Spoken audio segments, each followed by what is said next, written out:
وقت میں اور آپ جن حالات کا سامنا کر رہے ہیں، آپ ان امپلائمنٹ کی بڑھتی ہوئی صورتحال کو دیکھ لیجئے.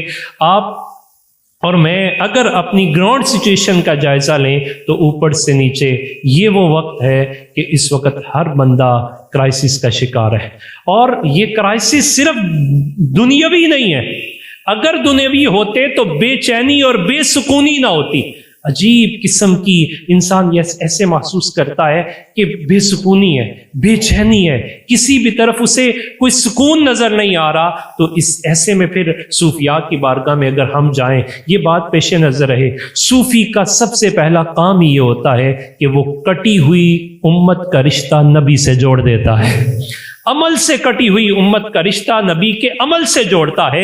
یہی وجہ ہے کہ صوفیاء نے جب بھی اپنی زندگی کو گزارنے کے لیے کوئی گول متعین کیا ہے تو انہوں نے بازار کو متعین نہیں کیا، کسی کاروباری مرکز کو متعین نہیں کیا. اس وقت بہت بڑا المیہ یہ ہے، ہمارے ان کرائسس کا ایک بہت بڑا سبب بھی یہ ہے کہ ہمارا تعلق صوفیاء سے کٹ گیا، اہل اللہ سے کٹ گیا. اور اہل اللہ کے ساتھ اگر کوئی رشتہ رہا بھی تو صرف اس حد تک تعویذ لے لوں، اس حد تک کہ فیکٹری چل جائے، شاید اس حد تک کہ میری سر درد ختم ہو جائے. اس لیے تو رہا ہی نہیں کہ میرا رشتہ نبی سے جڑ جائے. اس لیے تو کوئی آتا نہیں کہ اللہ کا قرب مجھے میسر آ جائے.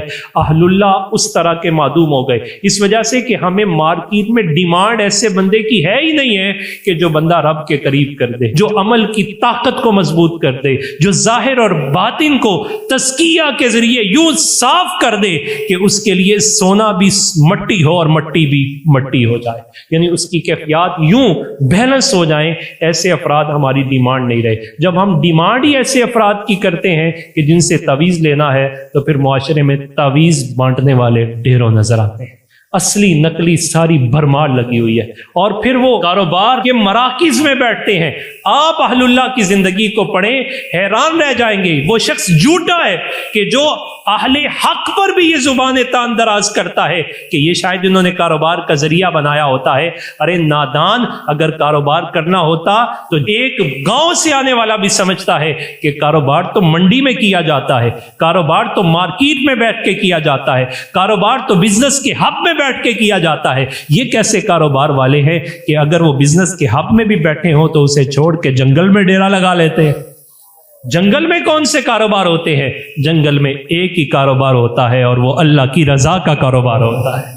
جنگل میں ایک ہی کاروبار ہوتا ہے کہ جہاں جو آئے گا. اس کی فلسفی کیا ہے کہ آخر وہ کیوں جنگل میں جاتے ہیں؟ آپ اہل اللہ کے مزارات دیکھیے. حضرت داتا صاحب علیہ رحمہ 980واں عرس مبارک ہے، اور یہ جو عرس پہ اعتراض کرنے والا ہے اس وقت تو شاید یہ پیدا بھی نہیں ہوا جب حضرت داتا صاحب علیہ رحمہ کی اس عرس کی تقاریب کا خوبصورت اہتمام شروع ہو گیا.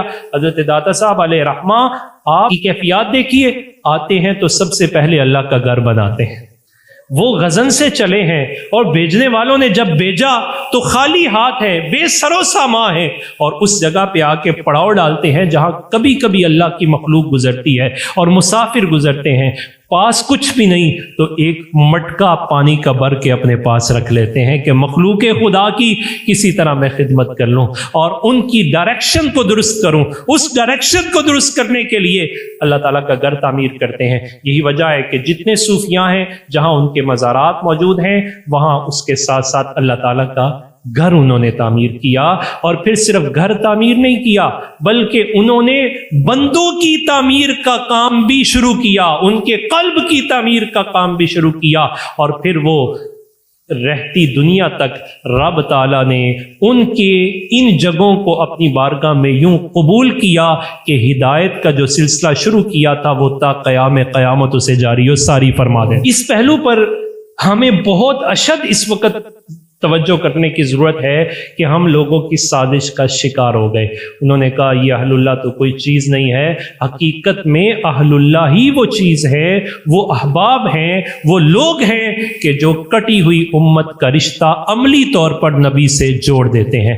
آج ہمیں صحبت صالح میسر نہیں آتی تو نتیجہ یہ نکلتا ہے انسان جیسی صحبت میں ہے اسی صحبت کا شکار ہو جاتا ہے.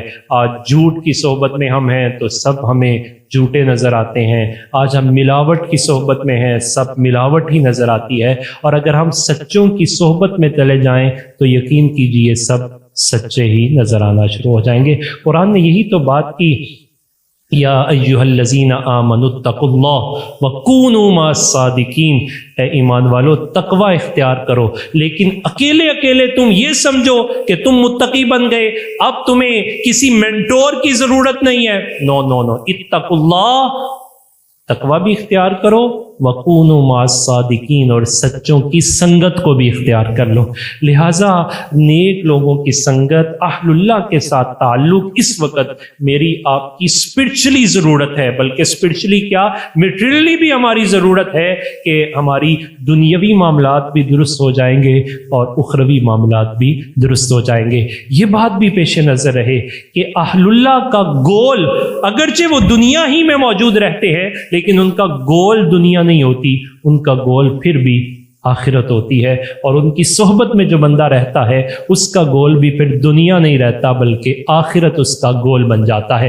اس وقت کی جو کرنٹ سچویشن ہے، جس طرف ہم توجہ کرتے ہیں تو ہمیں بظاہراً یوں نظر آتا ہے کہ ہمارے جو دنیاوی معاملات ہیں وہ بھی نقصان کی طرف جا رہے ہیں، اخروی معاملات بھی نقصان کی طرف جا رہے ہیں، بے چینی ہے، نہ دنیا پوری مل رہی ہے اور نہ آخرت کی طرف کامل توجہ ہو رہی ہے۔ تو ایسے میں ہم کیا کریں؟ تو قرآن کی بارگاہ میں یہ سوال پیش کیا، تو سورہ لقمان میں رب تعالیٰ کی یہ فرمان ہمیں ایک ڈائریکشن دیتا ہے۔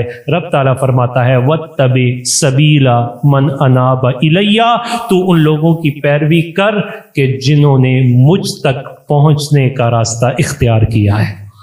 وَاتَّبِعْ سَبِيلَ مَنْ أَنَابَ إِلَيَّ، ان کے پیچھے چل جو پہلے پہنچ گئے، جنہوں نے ٹارگٹ کو حاصل کر لیا، جنہوں نے اپنی زندگی کا گول اچیو کر لیا۔ پتہ چلا کہ انسان جب تک کسی کو اپنا مینٹور نہیں بناتا، کسی کو اپنا گائیڈر تسلیم نہیں کرتا، اس وقت تک انسان کے لیے راہ راست کا انتخاب بھی مشکل ہو جاتا ہے۔